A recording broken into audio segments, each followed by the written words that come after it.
Des milliards de dollars gaspillés, une star mondiale humiliée, des pays tout entiers en colère et même certaines personnes dans le coma. Aussi incroyable que cela puisse paraître, voici quelques-unes des conséquences des plus gros fails marketing de l'histoire. En effet, être une multinationale et faire des milliards de chiffres d'affaires, ça n'empêche pas de faire une gaffe monumentale. Du fiasco des chaussures Puma à l'accusation de racisme de Nivea, en passant par la maladresse de McDonald's ou l'incompétence de Jägermeister qui a failli coûter la vie à plusieurs de ses clients. Je vais vous raconter le top 5 des plus grosses erreurs marketing et les conséquences que ça a eu sur le business de ceux qui les ont commises. Allez, c'est parti. 1 million de dollars en 24 heures. Voilà ta nouvelle Tesla.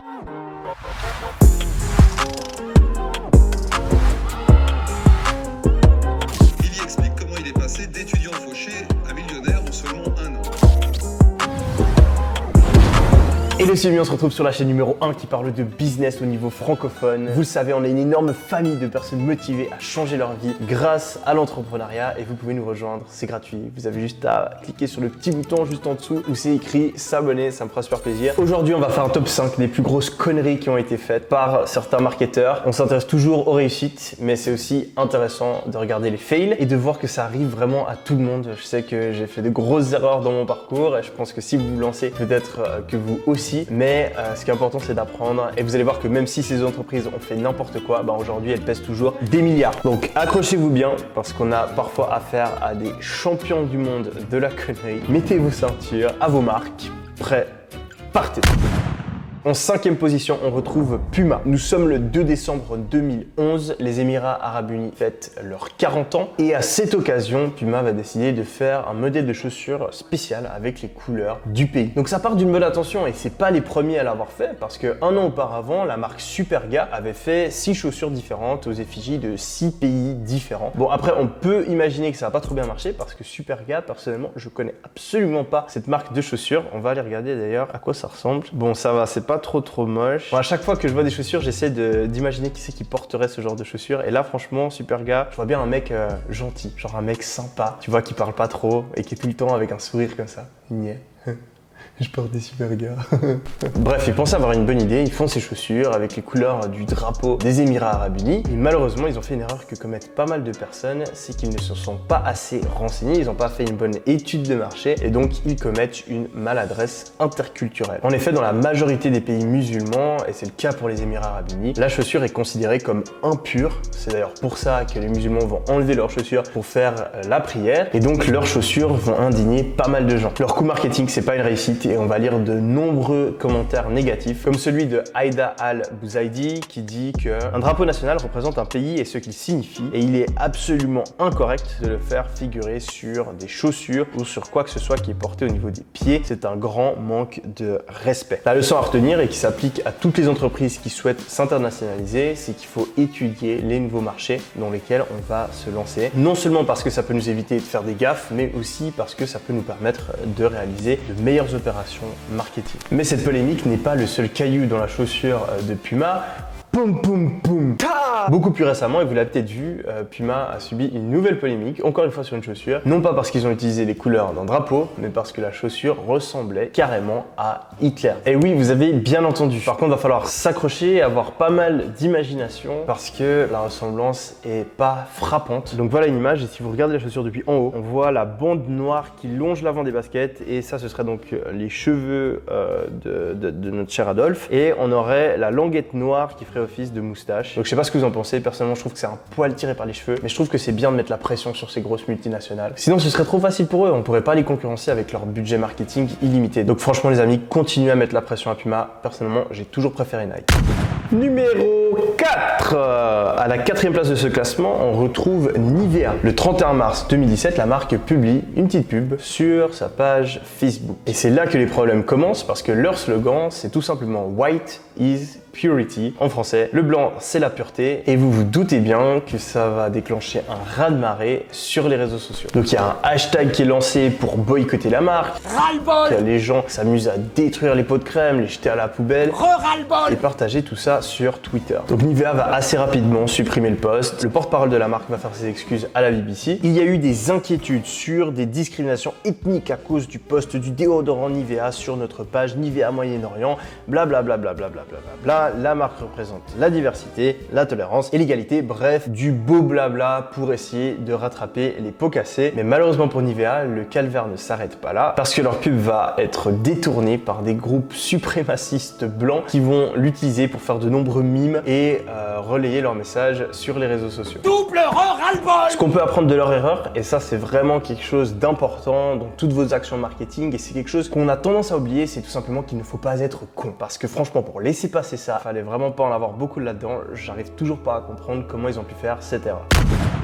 En troisième position, on a la seule, l'unique, la chaîne de fast-food la plus connue au monde. J'ai nommé McDonald's. Et je sais absolument même pas pourquoi j'ai pris l'accent marseillais, mais on va éviter de continuer la vidéo comme ça parce que sinon je vais prendre des pouces rouges. En 2017, ils vont diffuser un spot publicitaire au Royaume-Uni qui s'appelle Dead Dad. Donc déjà là, on sent que ça sent pas très bon. Donc c'est tout simplement une discussion entre une mère et son fils dont le père vient de mourir. Ils sont en train de discuter des points communs qu'il avait ou pas avec celui-ci. Et au fur et à mesure de la pub, on voit que le gamin n'a pas vraiment de point commun avec son père. Et c'est uniquement vers la fin du spot qu'on se rend compte qu'en fait ils ont bel et bien un point commun. Et c'est leur amour des sandwichs de chez McDonald's. On dirait que je vous raconte une blague, mais c'est pas le cas. Ils auraient pas pu être plus obvious. La pub elle était vraiment très fine et justement McDonald's espérait mettre en avant le fait que l'amour de leurs produits c'était vraiment quelque chose qui crée des liens familiaux qui étaient tellement forts qu'ils résistaient même à la mort. Et vous pouvez vous en douter, ça s'est pas très bien passé. Mettre en lien les émotions et nos produits, ça peut être positif au niveau du marketing, mais quand on parle de décès, c'est beaucoup plus compliqué. Et là, les gens vont se déchaîner sur Twitter, il va y avoir des centaines de plaintes qui sont déposées. Et bien sûr, McDonald's va finir par faire la même chose que nos deux entreprises précédentes. Ils vont supprimer, arrêter de diffuser la publicité et présenter leurs excuses. Et ça ne va pas suffire et leur image va en prendre un coup pendant plusieurs années au Royaume-Uni.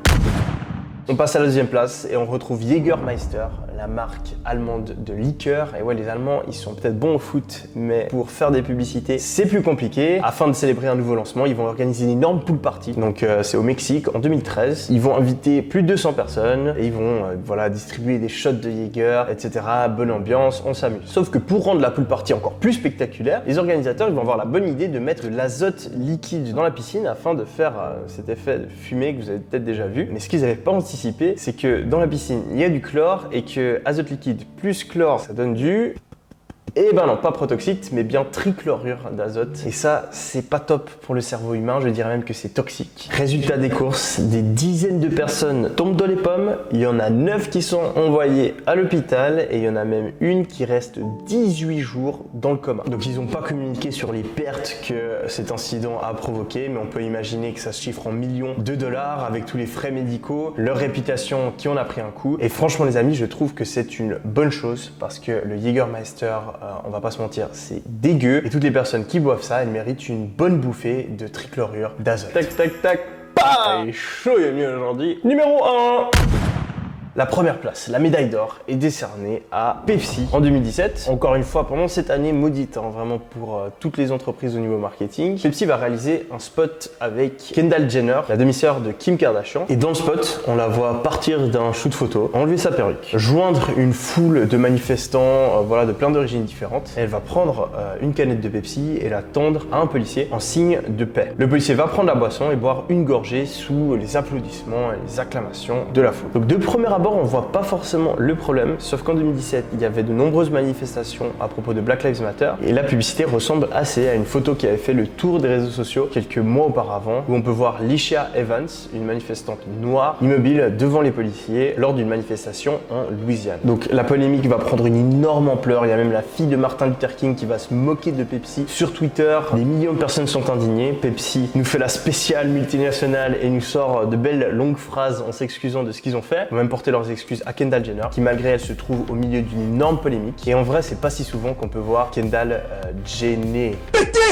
Les conséquences sont assez horribles pour Pepsi. C'était un de leurs plus gros spots publicitaires, donc c'est des millions qui sont gaspillés dans cette publicité. Ce scandale va les suivre pendant plusieurs mois et va même conduire à la démission de Brad Jakeman, qui était le président de Pepsi à ce moment-là. La leçon à tirer de cette polémique, c'est que la politique, c'est un terrain très glissant au niveau du marketing. Ça peut renforcer une identité de marque, mais ça peut aussi détruire son image et il faut donc s'y attaquer avec des pincettes. N'hésitez pas à me balancer dans les commentaires d'autres publicités ratées ou qui ont créé des scandales, comme ça tout le monde pourra les regarder. C'est vrai que de nos jours il y a pas mal de publicités de mauvaise qualité et je vais donc en profiter pour faire ma propre publicité les amis. Abonnez-vous à la chaîne, mettez un like, appuyez sur la cloche, laissez un commentaire, regardez les playlists, regardez toutes les vidéos de ma chaîne, venez me suivre sur Instagram, sur Twitter, abonnez-vous à mon email list, suivez ma formation gratuite, achetez ma formation, envoyez-moi de l'argent, des dons, c'est toujours apprécié franchement. Mon PayPal est dans la description et puis on se retrouve pour une prochaine vidéo. C'était Yomi, allez, ciao. Des milliards de dollars gaspillés. En passant par l'incompétence de Marie. Oh, let's go. For my life. Donc ça part d'une bonne intention. Je pars des super gars. Salut. Aïda al-Bouzaïdi. Comme celui de Aïda al-Bouzaïdi. Comme celui de Aïda Az. Il n'y a pas vraiment de leçon à en tirer, si ce n'est de ne pas être con, tout simplement. Numéro 3. Qu'est-ce que je fais de ma vie? Numéro 2. La marque d'alcool allemande. Et les Allemands, ils prennent cher. Hein. Kendall Jenner. Le policier va attraper le Percy. Gêné. Et je vais en profiter pour faire la mienne. La chaîne Yomi Denzel, c'est vraiment une super chaîne. Donc,